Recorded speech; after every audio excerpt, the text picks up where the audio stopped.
سلام دوستان، امیدوارم که خوب باشید. امروز یه مکالمه براتون درست کردیم در خصوص فرمسی، یعنی چی داروخونه. تو داروخونه چی بگیم و چجوری پاسخ بدیم و اینکه اگر اون کسی که تو داروخونه کار میکنه از ما سوالی پرسید چجوری پاسخ بدیم. بریم با هم این ویدیو رو ببینیم.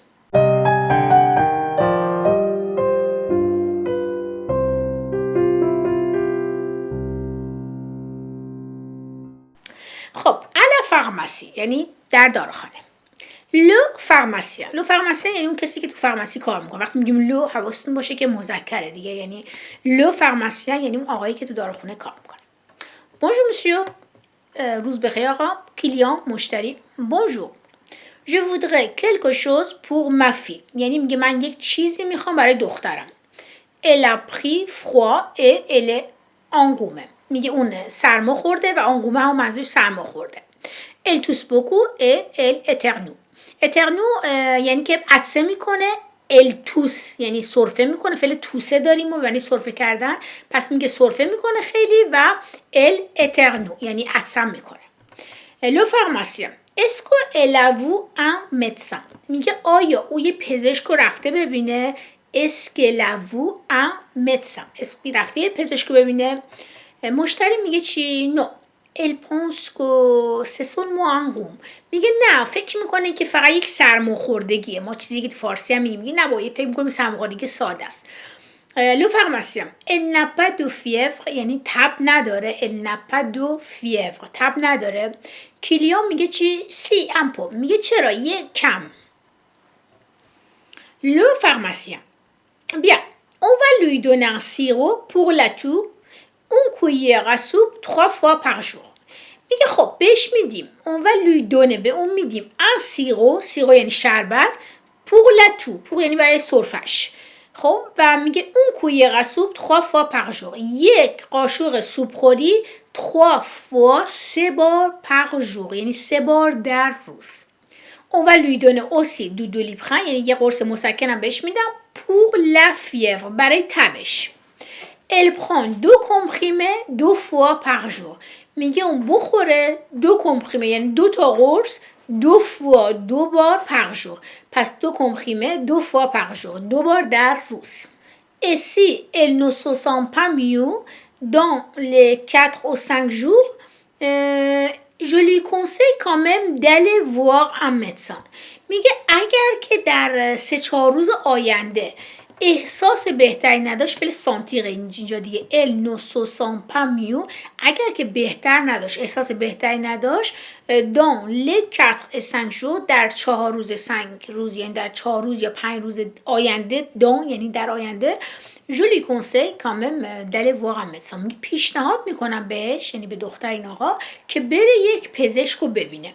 من یک درسی رو قبلا در خصوص اعضای بدن و بیماری ها کار کردم. اگر اون ندیدید که حالا اگر که مثلا یک جایتون درد میکنه میخواید به داروخونه بگیرید، حتما اون درس اعضای بدن و بعدش هم که درسی که در مورد بیماری هست رو ببینید. بهتون کمک میکنه که تو داروخونه راحت‌تر بتونید توضیح بدید بیماریتون. خب این یه دیالوگ ساده بود که به حال مثلا شربت بهش داد، قرص بهش داد، حالا به حال دیگه از این حالت خارج نیست. حالا میتونه چند تا لغت دیگه هم هستش که من فکر میکنم خوب باشه که اینا رو با هم کار کنیم. خب لوردونانس چی میشه؟ لوردونانس یعنی نسخه. لوردونانس نسخه. حالا میتونه باشه اون لوردونانس یا لوردونانس، فرق نمیکنه که جفتشو میتونید بگید. خب لانتیبیوتیک یعنی چی؟ آنتیبیوتیک. لاسپرین که هم میشه آسپرین. اوله ان کمخیمه. اوله کمخیمه یعنی چی؟ اوله منظورش بلعیدن یا قورت دادن. ما فعل خوردن استفاده میگیم قرص بخوریم دیگه، فارسی از فعل خوردن استفاده میکنیم، ولی درستش اینه که ما قرص رو نمیخوریم، چون اگه بخوریم بعد جویدن باشه که انجام نمیدیم. ما قرص رو معمولا قورت میدیم، همون بلعیدن استفاده میکنیم. پس میگیم اوله، اگه بهتون میگه اوله کنید مثلا یه قرص رو ان کمخیمه رو یعنی که قورتش بدید. اوله ان کمخیمه.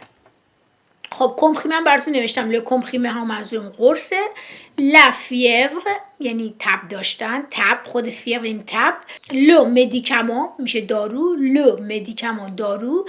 لا موتوئل بیمه. لا فارماسی که میشه داروخونه. خب اینجا prendre de l'aspirine. prendre de l'aspirine یعنی آسپرین بخورید، بگیرید. منظورش گرفتن هم منظورش خوردنه. لو سیرو شربت، لو واکسن که هم میشه واکسن، un sirop contre la toux. خب این جمله هایی که میتونه بهتون کمک کنه. براتون مثال آوردم. un sirop contre la toux یعنی چی؟ یعنی یک شربتی برای کنتر، یعنی مثلا ضد سرفه. ما تو فارسی هم میگیم یه شربت میخوام برای سرفه. منظورمونه که ضد سرفه باشه، برای اینکه سرفمون رو کنترل کنه یا از بین ببره. پس شما میتونید اینجا مثلا به جای شربت دیگه الان قرص رو میدونید چی میشه، هر چیزی دیگه میخواید بذارید و بگید که برای چی میخواید، برای سرفه میخواید یا هر چی. خب پس اینجا میشه un sirop contre la toux، یه شربتی ضد سرفه. خب یه کلمه داریم لو فارماسین، میشه اون داروخونه، کسی که داروخونه کار میکنه. یا اینکه میگیم لا فارماسین. لا فارماسین اون خانومیه که به قول معروف فمیننه، توی داروخونه کار میکنه. خب اگرم که حالا نمیدونید مثلا کرم میخواید، دارو میخواید، چیزی میگیم تو فارسی یه چیزی میخوایم مثلا برای سرماخوردگیمون، چی میتونیم بگیم؟ همینو دقیقاً توی فرانسه معادلش داریم. میتونیم بگیم quelque chose pour le rhume، یعنی یک چیزی میخوام برای مثلا سرماخوردگی. je voudrais، یا میتونیم بگیم je voudrais quelque chose pour le rhume، je voudrais quelque chose pour la fièvre، یک چیزی برای مثلا سرماخوردگی، یک چیزی برای la fièvre، برای تب. یا میتونید بگید ژ دو لا فیور، یعنی من تب دارم. ژ دو لا فیور یعنی من تب دارم. خب دو فعل هم براتون نوشتم که فعل توسه، یعنی میگیم جو توس یعنی من سرفه میکنم، پس فعلش میشه توسه. یا اگه میخواید کسی رو بگید، خب میبینید که فعل گروه اولی میتونید صرفش کنید دیگه. حالا میخواد بگید مثلا بچه‌م سرفه میکنه، مثلا اگه یعنی پسر بچه است میتونید بگید ایل توس، یا اگه دختره میگید ال توس.